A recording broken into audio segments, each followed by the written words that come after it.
সুপ্রিয় দর্শক, এই মুহূর্তের সবথেকে বড় খবর। দর্শক, আর.জি. কর কাণ্ডে মহিলা চিকিৎসকের মৃত্যুর ঘটনায় যখন রাজ্য রাজনীতি একেবারে তোলপাড়, গোটা দেশ জুড়ে উঠেছে নিন্দার ঝড়।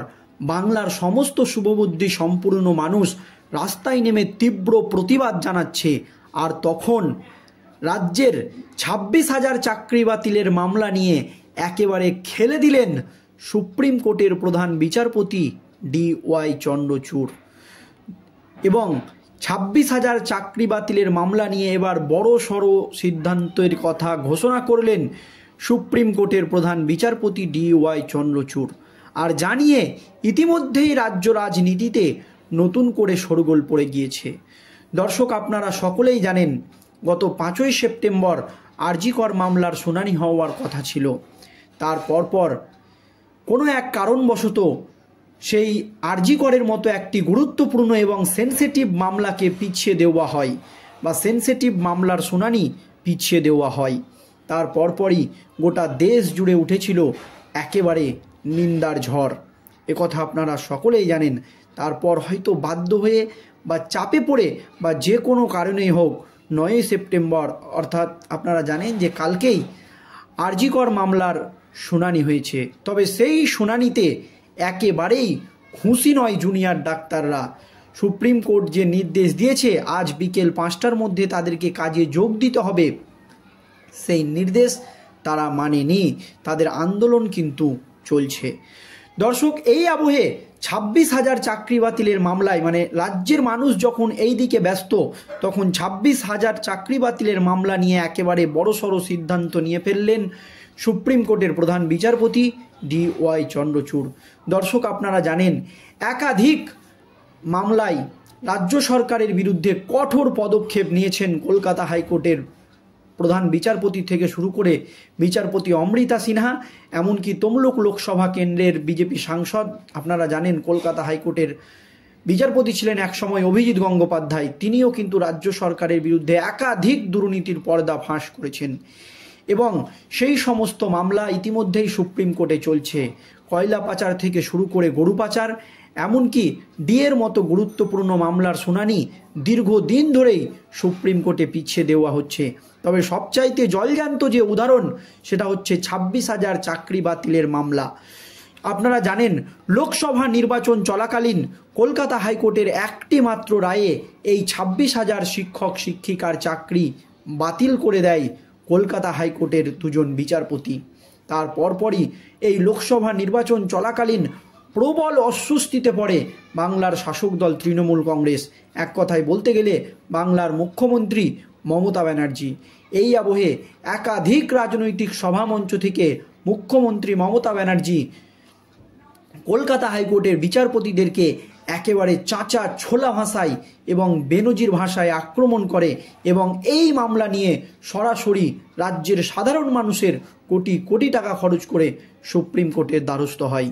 তার পরপরই আপনারা জানেন সুপ্রিম কোর্টের প্রধান বিচারপতি D.Y. চন্দ্রচূড়ের ডিভিশন বেঞ্চে এই মামলার শুনানি ছিল এবং কলকাতা হাইকোর্ট যে রায় দিয়েছিল সেই রায়ে সাথেই স্থগিতাদেশ দিয়ে দেয় সুপ্রিম কোর্টের প্রধান বিচারপতি D.Y. চন্দ্রচূড়ের নেতৃত্বাধীন ডিভিশন বেঞ্চ।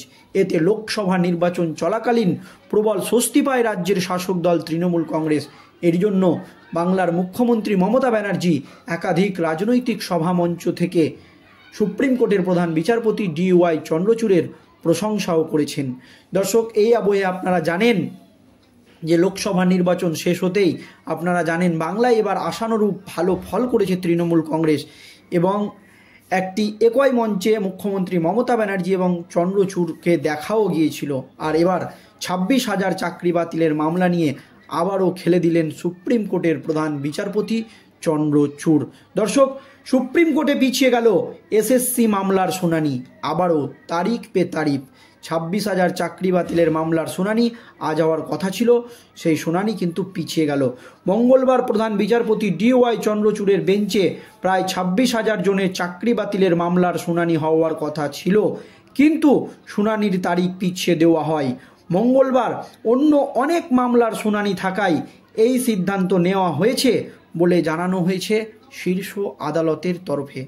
ডেট দেওয়ার পরেও অন্য আরও নাকি গুরুত্বপূর্ণ মামলার শুনানি ছিল বলে এত গুরুত্বপূর্ণ একটি মামলাকে পিছিয়ে দেওয়া হলো সুপ্রিম কোর্টে। দর্শক, আপনারা কি বলবেন অবশ্যই কমেন্টে জানাবেন। তবে মঙ্গলবার প্রধান বিচারপতি DY চন্দ্রচূড়, বিচারপতি JP পাদ্রিওয়ালা এবং বিচারপতি মনোজ মিশ্রের বেঞ্চে SSC মামলার শুনানি ছিল। প্রধান বিচারপতি জানায়, আগামী 24শে সেপ্টেম্বর এই মামলা তালিকাভুক্ত করা হয়েছে। সেই দিন অগ্রাধিকার দিয়ে SSC মামলার শুনানি হবে সুপ্রিম কোর্টে। মানে আজকে থেকে পিছিয়ে গেল, সেই দিন কি হবে, আবার হয়তো পিছিয়ে যাবে, তারিখ পে তারিখ হবে সুপ্রিম কোর্টে, এইরকম কিন্তু সন্দেহ করছে অনেকেই। দর্শক, এই আবহে 2016 সালের 22শে এপ্রিল নিয়োগ প্রক্রিয়ার সম্পূর্ণ প্যানেল বাতিল করে দেয় হাইকোর্ট।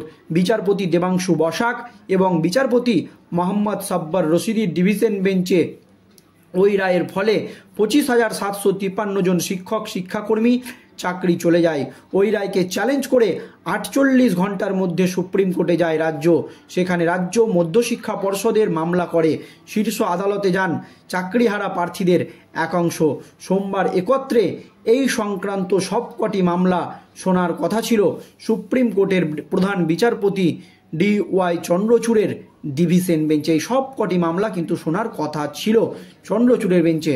কলকাতা হাইকোর্টের রায়ে চাকরি বাতিলের পাশাপাশি যারা মেয়াদ উত্তীর্ণ প্যানেলে চাকরি পেয়েছিলেন, যারা সাদা খাতা জমা দিয়ে চাকরি পেয়েছিলেন, তাদের বেতন ফেরত দেওয়ার নির্দেশ দেওয়া হয়। প্রায় 4 সপ্তাহের মধ্যে 12% হারে সুদসহ বেতন ফেরত দিতে বলা হয়েছিল ওই চাকরি প্রাপকদের। আর সেই সব বিষয়ে সুপ্রিম কোর্টের নজরে আনা হয়েছিল। লোকসভা নির্বাচনের আগে এই মামলার শুনানিতে হাইকোর্টের নির্দেশ ওপর অন্তর্বর্তীকালীন স্থগিতাদেশ দেয় সুপ্রিম কোর্ট। পরের শুনানিতে প্রধান বিচারপতি জানান, তার বেঞ্চে আগে চাকরি বাতিলের মামলার সঙ্গে যুক্ত 5 পক্ষের রাজ্য SSC, CBI এবং মূল মামলাকারী এবং যাদের চাকরি নিয়ে বিতর্ক তাদের বক্তব্য শুনবে। তারপরে এ ব্যাপারে পরবর্তী নির্দেশ দেবে। যদিও তারপর একাধিকবার শুনানির দিন পাল্টে গিয়েছে, একাধিকবার শুনানির দিন কিন্তু পাল্টে গিয়েছে, মানে তারিখ পে তারিখ হয়ে গিয়েছে। অর্থাৎ আজও শুনানি ছিল সুপ্রিম কোর্টের প্রধান বিচারপতির ডিভিশন বেঞ্চে, আর আজও কিন্তু এই 26,000 চাকরি বাতিলের গুরুত্বপূর্ণ মামলার শুনানি পিছিয়ে গেল। দর্শক, তারিখ পে তারিখ একই জিনিস হচ্ছে সুপ্রিম কোর্টে। এই নিয়ে আপনাদের মতামত অবশ্যই ভিডিওর কমেন্ট বক্সে জানাবেন যে কি করা উচিত এবং চন্দ্রচূড়ের এই সিদ্ধান্তে আপনারা কতটা একমত অবশ্যই কমেন্টে জানাবেন। দর্শক, আর কিছু বলার নেই, ধন্যবাদ।